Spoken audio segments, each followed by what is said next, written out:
So if you've watched the videos on what a diastasis recti actually is, and then also how to check it, you've checked the number of fingers gap that you've got in that midline between the two halves of your six-pack muscle, the rectus abdomini. You've noted down actually whether you can create tension through that line as well, and that's what we're really looking for, the ability to create tension through that front line, so we know that you can engage your core, and we'll talk about what that means in a second. But also it's a good indicator as to the type of exercises that you can do and those that you just need to leave for the time being whilst you repair that section of your body. And that's a key aim.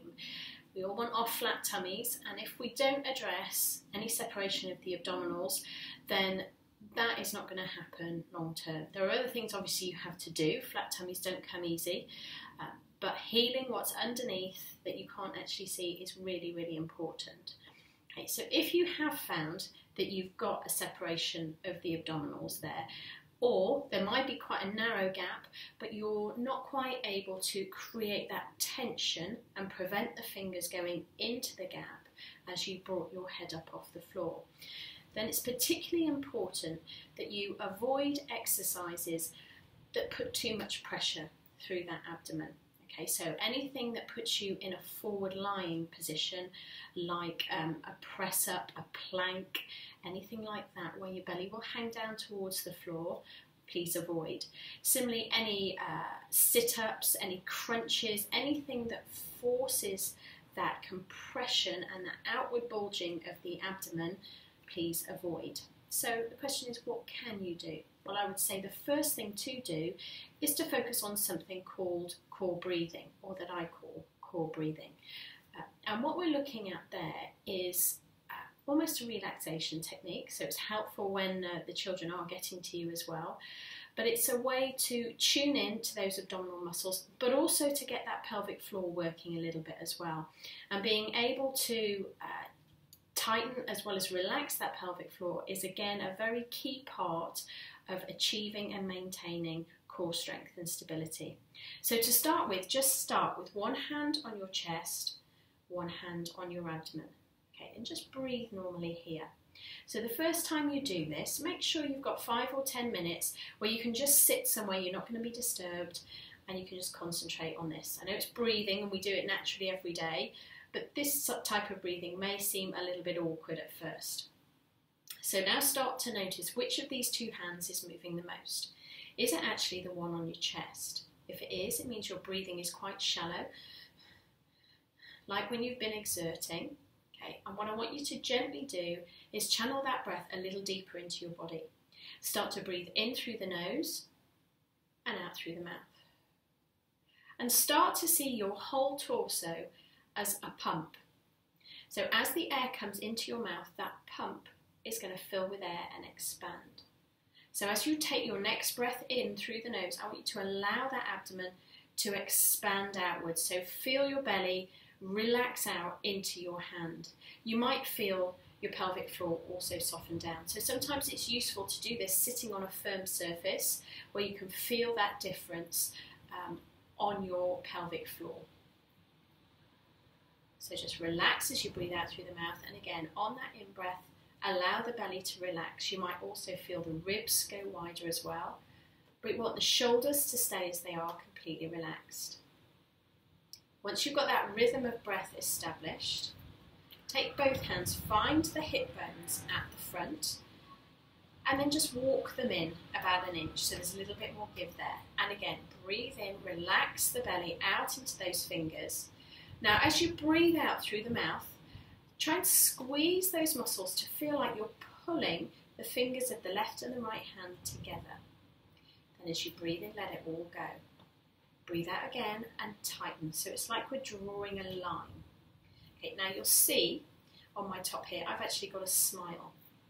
And that's because as you tighten this muscle further, as you're able to engage, not only will you feel a line pulling between those 2 points, but you might feel it starting to curve up over the hip bones a little bit. Okay, and that's your smile. You're aiming for that feeling of a smile on the lower abdomen.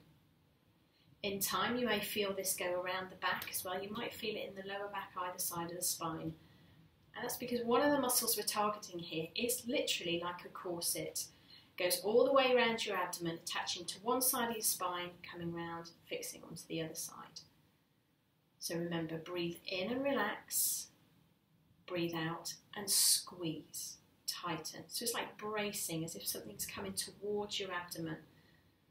Some people will describe this as pulling the navel in towards the spine. Personally, I don't like that description because we can, and all I'm doing there again is lifting my rib cage and shoulders.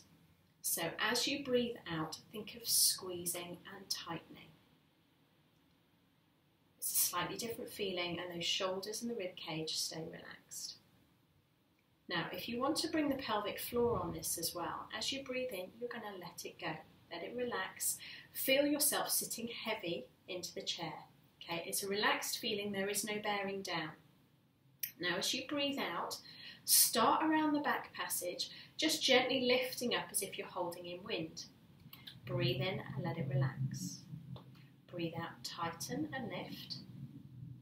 Breathe in, relax. Once you've got that rhythm going, remembering that the breathing here is only a little bit deeper than your normal breath, then start to bring that feeling forwards from the back passage or anus. Work along the perineum, and then start to lift and tighten around the vagina as well.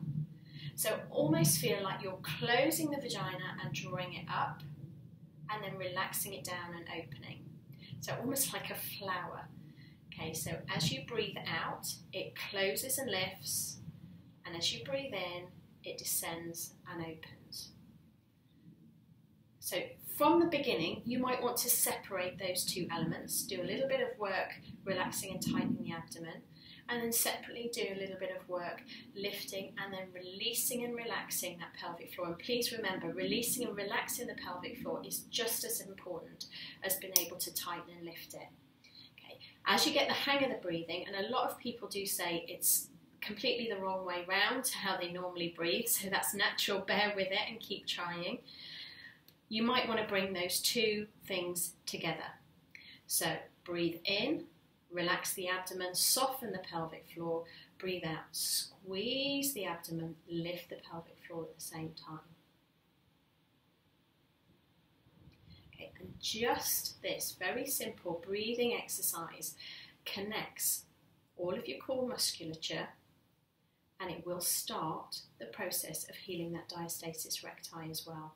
Not only that, when you come on to doing your exercise, using this breathing through any type of effort or exertion will again allow you to connect with those muscles and protect yourself.